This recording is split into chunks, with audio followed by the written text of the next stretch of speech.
Ես Տեր Եփրեմ Քահանա Զարգարյանս արդեն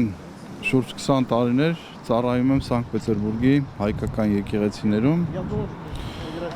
եւ այսօր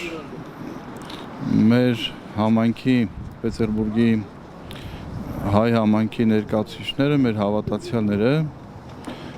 ինձ խնդրեցին, որպեսզի միասնաբար աղոթենք եկեղեցում մեր երկրի խաղաղության եւ ազգի միասնականության համար, հատկապես մտահոգված, որովհետեւ այս օրերին այստեղ է Հայաստանի վարչապետը պարոն Փաշինյանը եւ հանդիպում է անցկացնելու համայնքի ներկայացուցիչներից ոմանց հետ, անշուշտ ընտրովի միայն նրանք երևի, ովքեր որ իր քաղաքականությանը կողմնակից են, անշուշտ կլինեն մարդիկ, որ ներկաներից համաձայն չեն եւ իրենց անհամաձայնությունը կհայտնեն,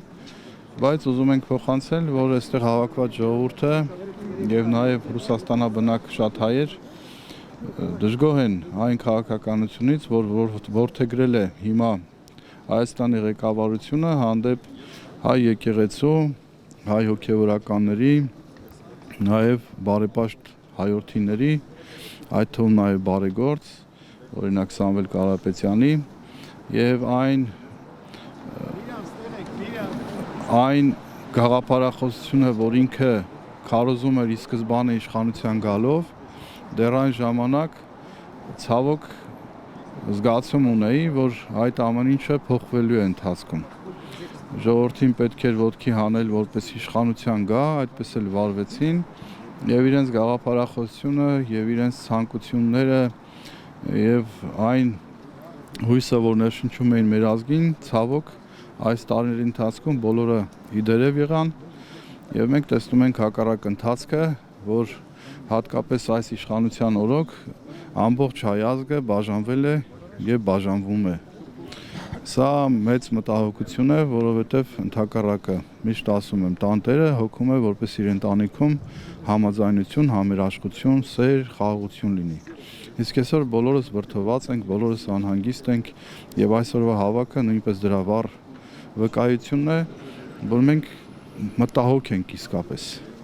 Այն ուղուց, որով տանում է մեր ազգին այսօրվա իշխանությունը, վախ ունենք, թե այդ ուղին մեզ ուր է տանելու արդյոք, երբ որ մենք հրաժարվում ենք մեր ազգային արժեքներից։ Սա մեծ ցավ է, մտահոգություն է եւ իսկապես այսօրվա մեր հավաքը, մեր աղոթքն է, որպեսզի Տերը փոխի նրանց սրտերը, հապկացնի, մեղմացնի եւ ամեն ինչ փորձեն խաղաղությամբ շտկելու, համերաշխությամբ շտկելու։